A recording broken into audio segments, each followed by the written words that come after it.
현대 사회의 특징을 여러 가지로 말하지만 그 중에 누구나 공감하는 특징이 현대가 스트레스 사회라는 점인 것 같습니다. 여러분은 어떻습니까? 스트레스가 많은 환경에서 살고 계십니까? 스트레스를 이야기할 때 우리 한국인들은 스트레스를 받는다는 표현을 씁니다. 그런데 영어나 독일어나 불어권에서는 스트레스는 주어지는 것이고 견뎌내야 하는 일이라는 그런 관점에서 표현한다고 하며, 심지어 일본이나 중국과 같은 동양권에서도 스트레스를 수동적으로 받아내야 하는 그런 일로 표현한다고 합니다. 그런데 모든 언어는 해당 민족의 사회 문화적 성격이 들어있을 수밖에 없기 때문에 저에게는 우리 민족이 스트레스를 받는다라고 표현하는 점이 한국인의 피에 흐르고 있는 깊은 영성과 관련이 있어 보입니다. 저는 누가 제 옆에서 스트레스를 받는다고 투덜거리면 넌지시 왜 받았어? 받지 마. 안 받으면 되잖아. 자기가 받아놓고 왜 그렇게 말해? 라고 핀잔이 아닌 핀잔을 주기도 합니다. 그렇죠. 스트레스를 받을 일이 있어도 자기가 받지 않으면 되는데, 우리는 왜 이렇게 간단한 일을 실행하지는 않고 스트레스가 오면 무슨 보물이라도 되는 것처럼 스트레스를 주면 주는 대로 남기지도 않고 아낌없이 다 받는 것일까요? 선불교 전통에는 여러분이 이미 잘 아시는 것처럼 초조 달마에서부터 전해지는 안심 법문이 있습니다. 이 법문이 선불교의 원형이라고 말하는 분들도 있는데, 불가에서는 안심을 번뇌를 끊지 않고 열반도 얻을 필요가 없는 본래의 마음으로 돌아가는 것이라고 말합니다. 제가 보기에는 아주 올바르고 중요한 진술이라고 보입니다. 그리고 모세로부터 예수까지 이어지는 히브리 전통에도 선불교의 안심 법문에 비길 수 있는 안식 법문이 있습니다. 어떤 종교에서는 안식을 다르게 보기도 하지만 저는 깨달음의 시각에서 안식에 대해 여러분에게 말씀드리겠습니다. 먼저 휴식과 안식의 차이부터 말씀드리면, 휴식은 부분적이고 일시적인 쉼이지만 안식은 전체적이고 영구적인 쉼이라고 할 수 있습니다. 그래서 히브리어 경전에서는 안식을 두고 하느님께서는 하시던 일을 모두 마치시고 일곱째 날에 안식하셨다라고 말하고 있습니다. 예수께서도 고생하며 짐을 진 너희는 모두 나에게 오너라. 내가 너희를 안식하게 하리라. 나에게 배워라. 그러면 너희가 안식을 발견할 것이다 라고 안식에 대해서 가르치고 있습니다. 여기서 예수께서 말하고 있는 안식이란 표현에 그리스 낱말 아나파우어는 히브리어 낱말 샤바트와 마찬가지로 거치다, 중지하다, 멈추다 라는 뜻으로 이 두 단어가 안식으로 번역되고 있습니다.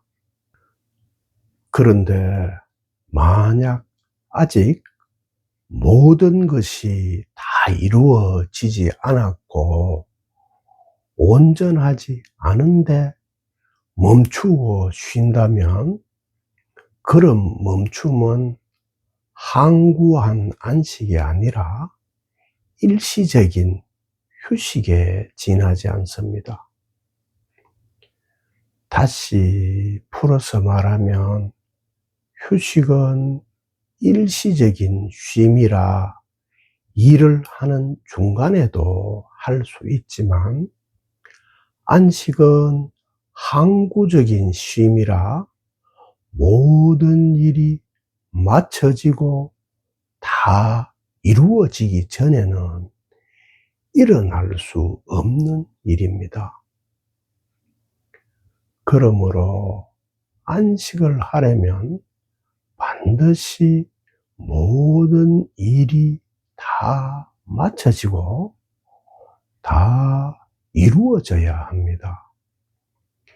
이 점이 아주 중요합니다.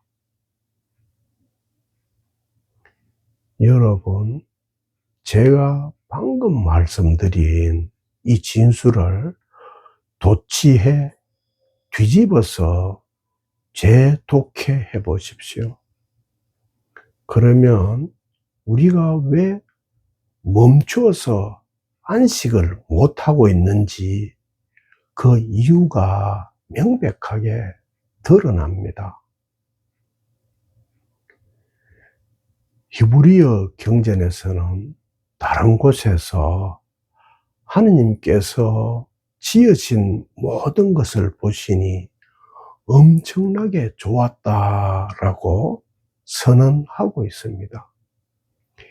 이 진술을 선적인 언어로 풀면 본래 구족이며 원만 구족이다라고 말할 수 있습니다.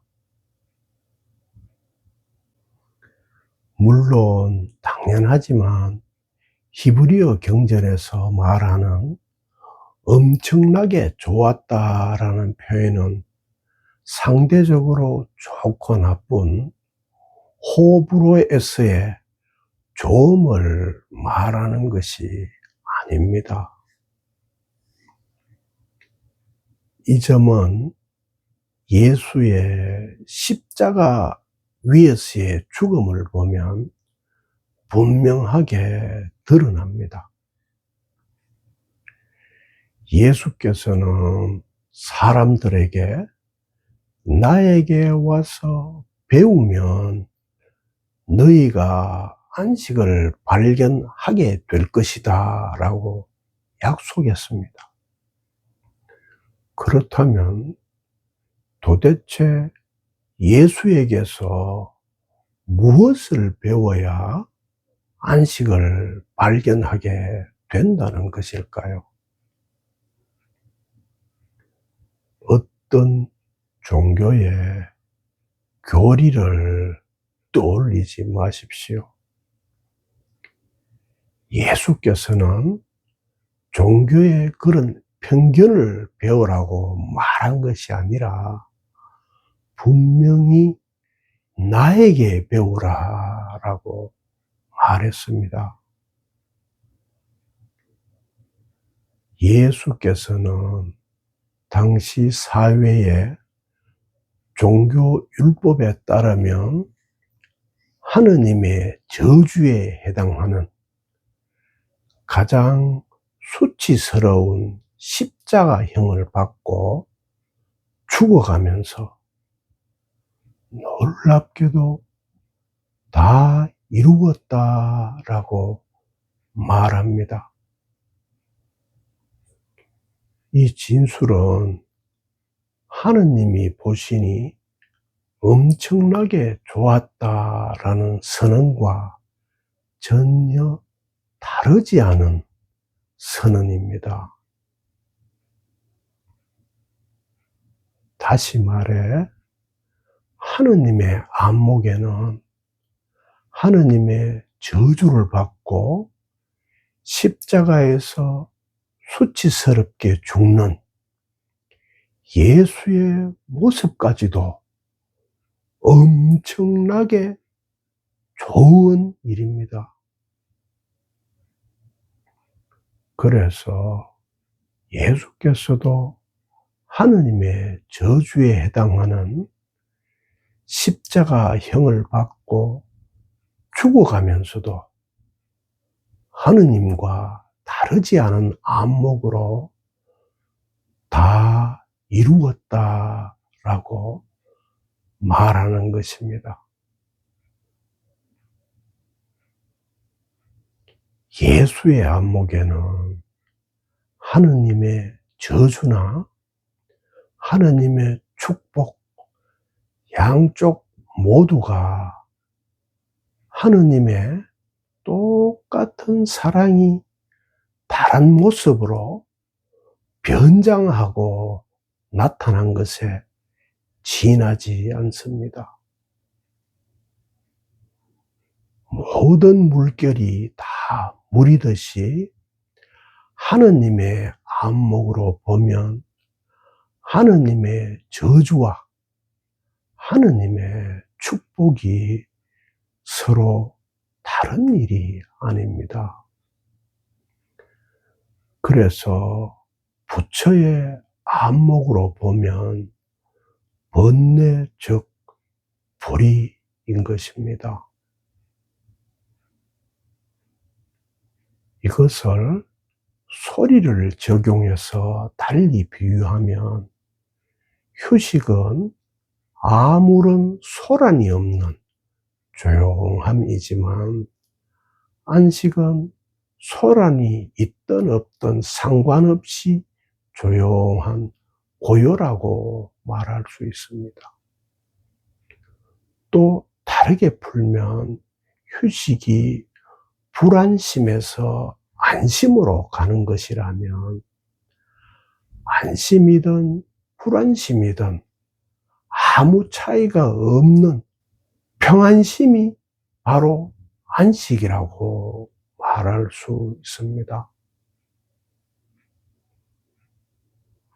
우주만상은 일어나는 모든 일이 일어나는 모습 그대로 아무것도 부족하지 않는 원만 구족한 세계이고 온전하고 완전한 영토입니다.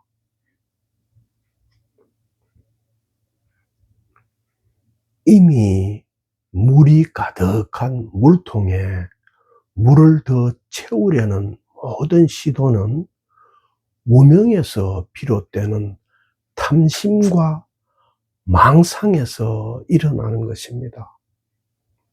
그런데도 많은 이들이 수행으로 날밤을 지새우고 무슨 체험을 하려고 헐떡이며 분주하게 뛰어다닙니다. 자면서 일을 하는 사람은 아무도 없습니다. 그런데 깨달음 여정에서는 일하면서 자려는 사람이 부지기수입니다.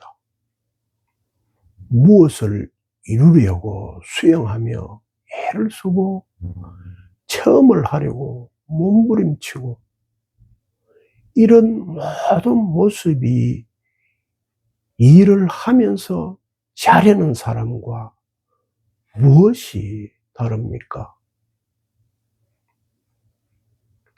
아직 부족하고 아직 그렇지 않다는 망상에서 깨어나지 않으면 여러분은 멈출 수도 없고 쉴 수도 없습니다. 멈추지 못하고 쉴 수 없는 단 한 가지 이유는 모양을 쫓고 있기 때문입니다. 여러분이 쉴 곳은 아무 모양이 없는 바로 여기입니다. 여러분은 오로지 아무 모양이 없는 여기에서만 멈출 수 있고 안식할 수 있습니다.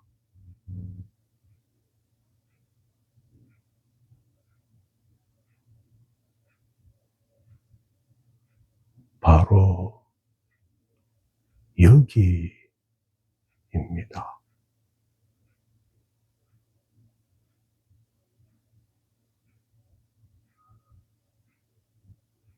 바로 여기가 안식입니다.